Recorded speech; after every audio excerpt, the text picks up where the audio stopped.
There's a GIF that did the rounds on Reddit a while ago, commenting on Overwatch League spectating and comparing it to Apex, the pro tournament in Korea which predates Overwatch League. In the GIF, you can see two examples of Libero, formerly of Meta Athena, now of New York XL, dropping a Dragon Strike into a Graviton Surge.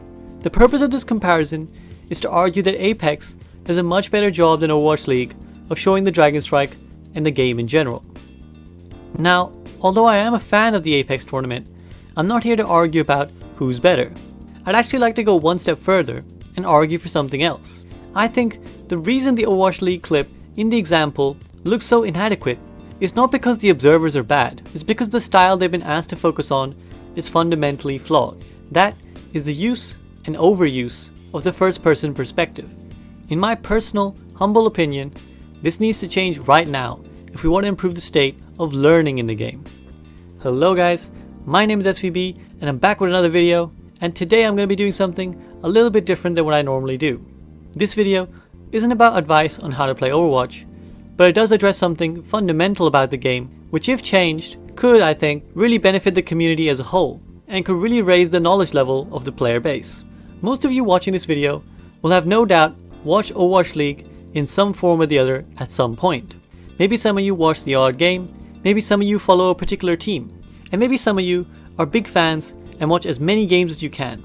Personally, I think it's a phenomenal achievement and a great step forwards for esports in general. I love watching it and I love seeing the pro players get their chance to shine. However, there is something that's bothered me for a long time, and seeing this clip and a couple Overwatch League games recently has got me motivated to put into words why I have a problem with the way Overwatch League is shown to us. Fundamentally, I have a big problem with the overuse of the first person perspective, which you may think is a bizarre complaint when we're playing a first person game. But if you bear with me, I'd like to talk you through the reasons why I think the Freecam view is much better, and I'll show you examples to illustrate my point. So let's get to it guys. Now the first thing I want to clarify is that I think watching the Overwatch League is a phenomenal learning tool for the player base. Of course, it's a great form of entertainment, and it should always be that, but for anyone who participates in a game, watching it being played at the highest level by the best players should always be a chance to learn much more about the game and the way it should be played. However, that learning will be severely hampered if, when you're viewing the pros, you're not being shown why the players are able to do what they do. The first problem with the overuse of the first person perspective is simple. It misses half the action. This was the case in the Libero Dragon Strike clip and is the case with the examples I'm going to show you. The whole point of having the first person perspective in Overwatch the game is that it's misleading. It adds to the difficulty of the game because you don't have the full picture, and this is where you're forced to rely on your teammates. It adds a layer of complexity to the game. In a game like Call of Duty, where fundamentally you're on your own and just running around looking for kills, this doesn't affect you that much, because you only really need to deal with what's in front of you on your screen. In Overwatch, even if you don't know what the enemy is doing, knowing what your 5 teammates are doing is vitally important to decide what action to take next. It's the difference between a clean engage and feeding. When you focus only on one person's perspective during Overwatch League, you throw yourself into the same problem that so many people have when inside the game, tunnel vision. To demonstrate for this video, I went to the Overwatch League channel and picked a random game from the weekend just gone by. In this case, I chose the Vancouver Titans versus the Chengdu Hunters. Then I picked the first map of the game. Now watch how literally the first fight unfolds and how inadequate the first person perspective is for showing you what happened.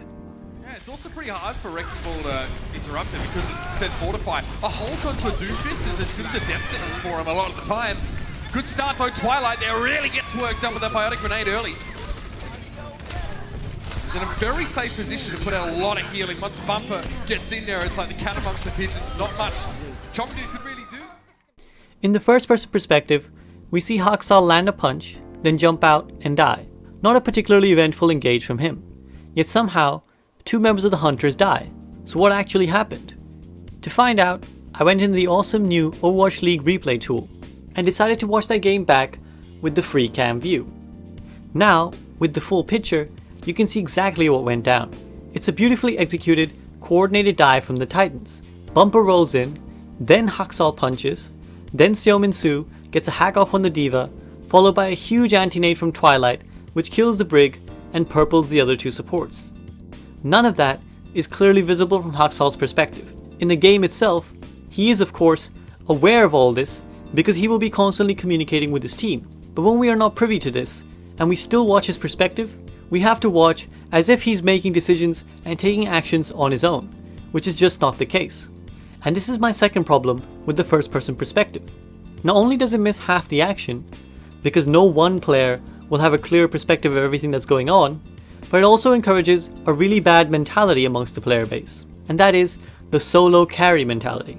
By watching just one person's perspective, we're given the impression that they're the ones that did everything. And I mean, we all intuitively know this mentality from our own games, right? You play a game that goes really well, and you think, yeah, I carried. But your teammates are the same, and they think they carried. Or, take for example, when things go badly. Your teammates will tell you that you're the problem, and that they're carrying you, and yet you will think they're the problem, and that you're carrying them. Again, this much is a normal consequence of playing a first-person game. You are encouraged to tunnel on yourself. But why add that problem to the spectating of your pro games? Let's go back to the Hunters v Titans game and look at the next fight that takes place. As the Hunters come back onto point, a nano boost goes down on Haxal. This is how we see it on Overwatch League. We've got 12 less games here this season. 13, Evil Target's hacked. Chengdu Hunters really just want to turtle up around this bunker. Haxal was knocked down.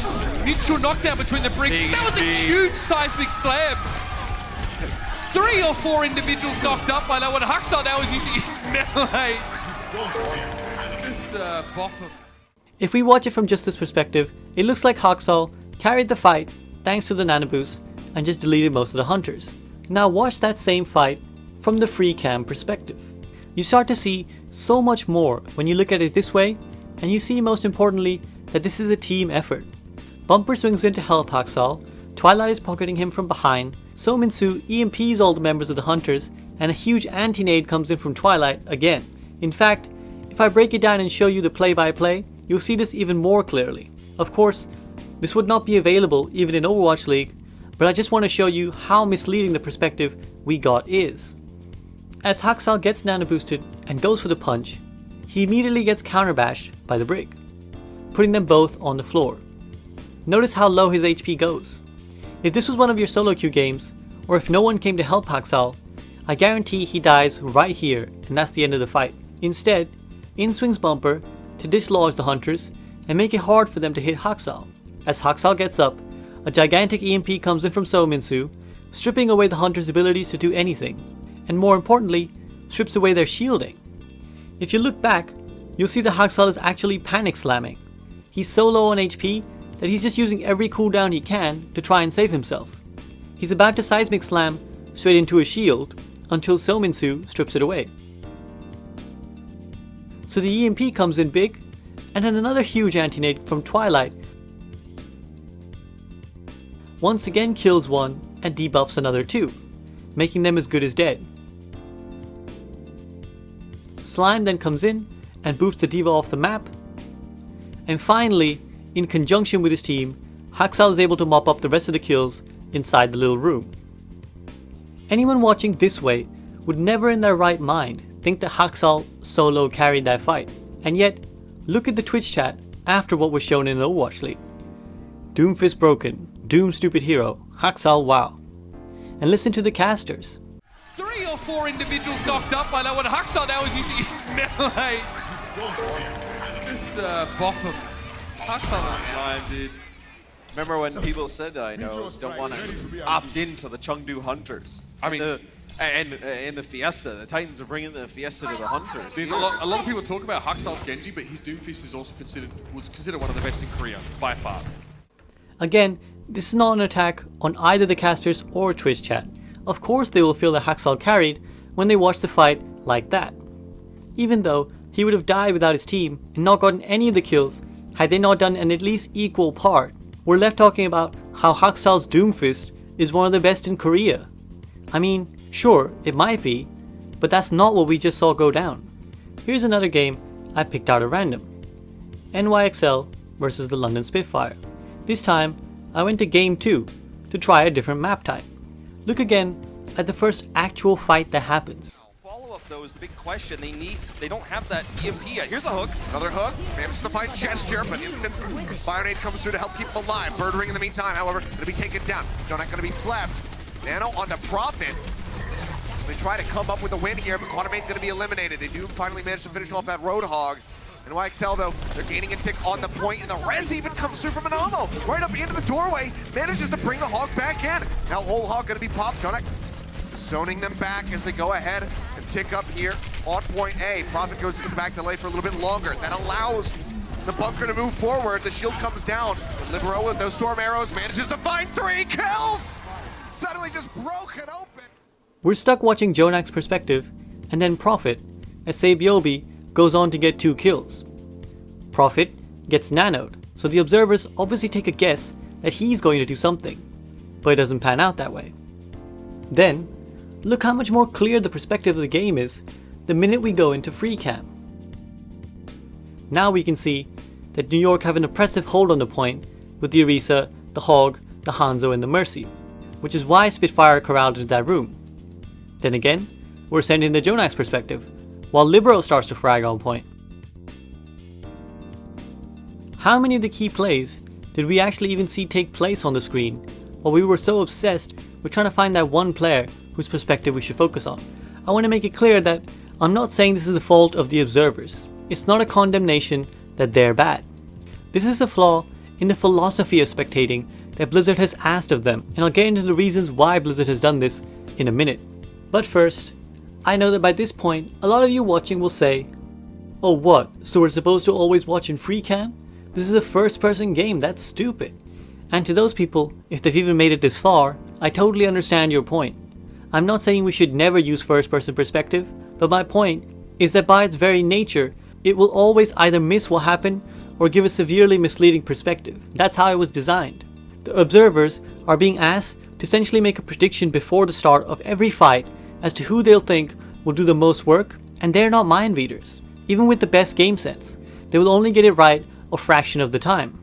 Most of the times they get it right, it's when something is obviously about to go down. For example, when a Sombra has EMP and is lurking right behind the enemy, or Reinhardt has a Shatter and is hiding, or Widowmaker hooks onto an aggressive position. And what I'd suggest is that that is the perfect time to use the first person perspective, when you can see that one person is doing something to try and make a play.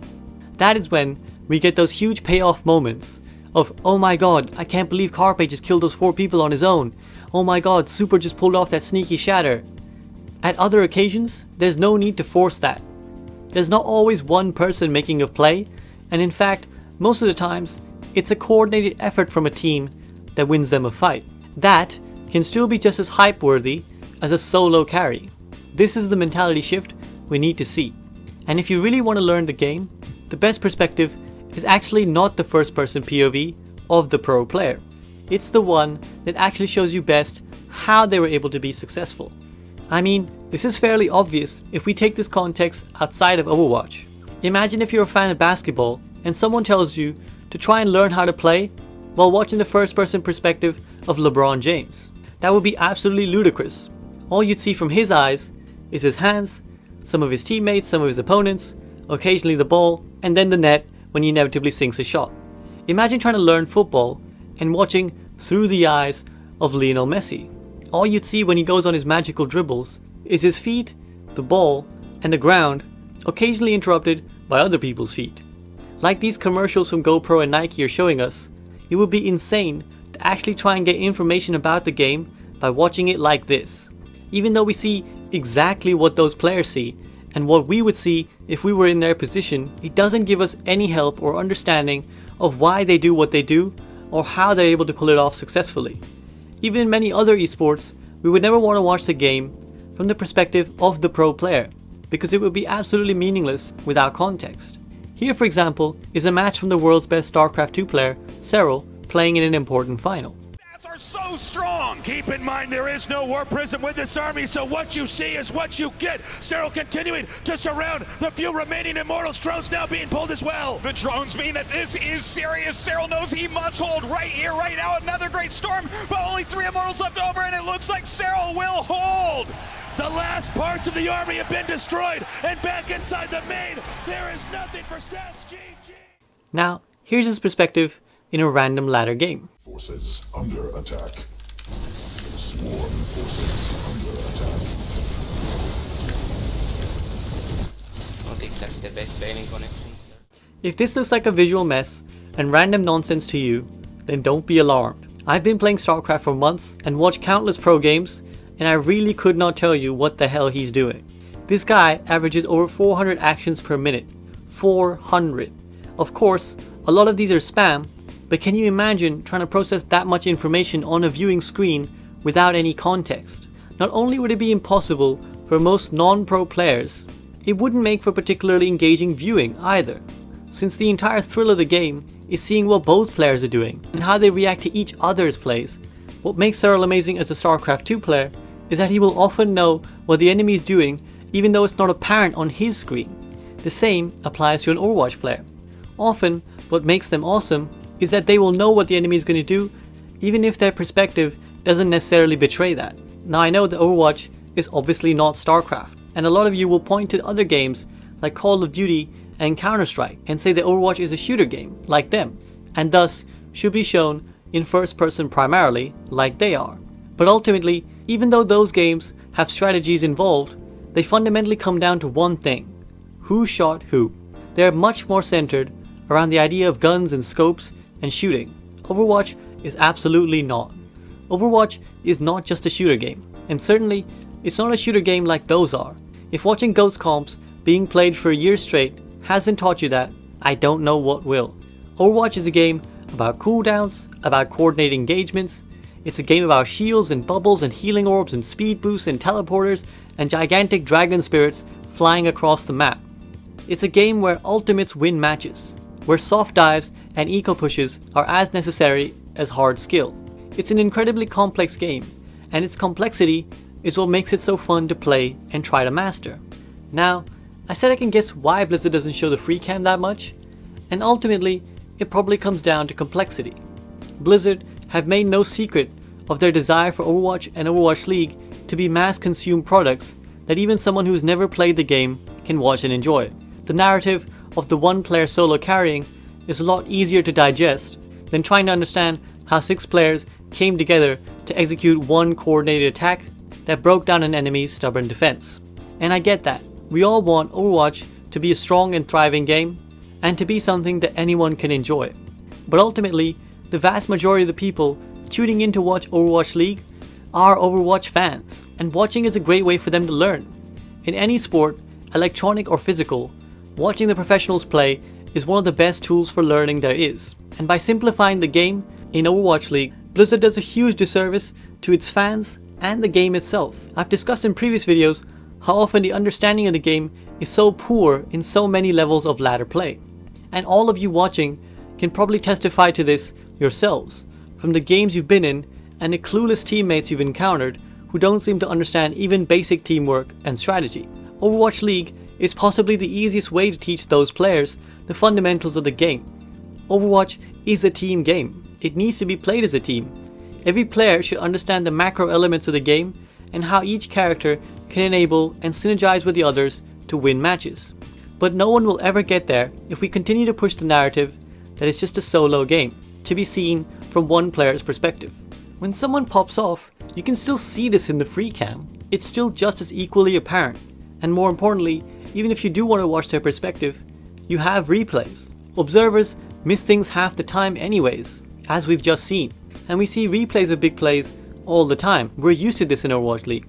We would still have access to these when employing the Freecam. And you can still employ it when one person is gearing up to make a play. When you know when someone's trying something risky, it's great to jump into their view and join them in finding out whether it will work or not.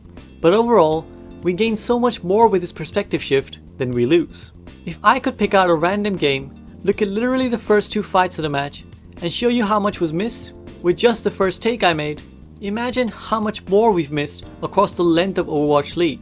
The whole put the camera on the DPS player and hope they pop off mentality to spectating needs to change, because as we should all know, Overwatch is not about the perspective of one person, but that of all 12.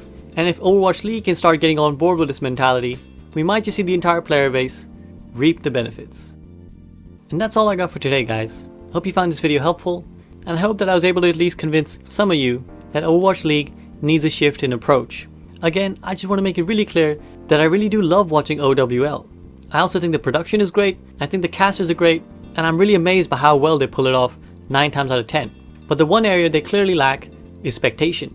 Particularly recently, when I started noticing this overuse, it really started to grind on my gears how much we were missing because we were so focused on one player. Now I don't know if Blizzard will change this in the near future, but hey, if I can't air my gripes here, then where else can I? One place you will see the Freecam used a lot is when I'm casting and streaming pugs of players from my Discord, which you can watch on my Twitch channel, and the link to that is in the video description. And I do have some cool news that I'm excited to share with you guys. A while back, I started organizing a little tournament on my Discord for players in the tiers of gold, platinum, and silver. That competition is called the Metal Cup, since those ranks are all metals. So I just wanted to make a quick mention to any of you interested in watching that the finals will take place on the 19th and 20th of July. I'll be casting them on my stream, and I might just have some exciting guest casters joining me who I think you guys will enjoy and who will provide a lot of perspective to the analysis. I won't say any more right now, but I hope you guys will join me. The link to my Discord is in the description, and otherwise, I'll be back next week with another video. See you guys soon.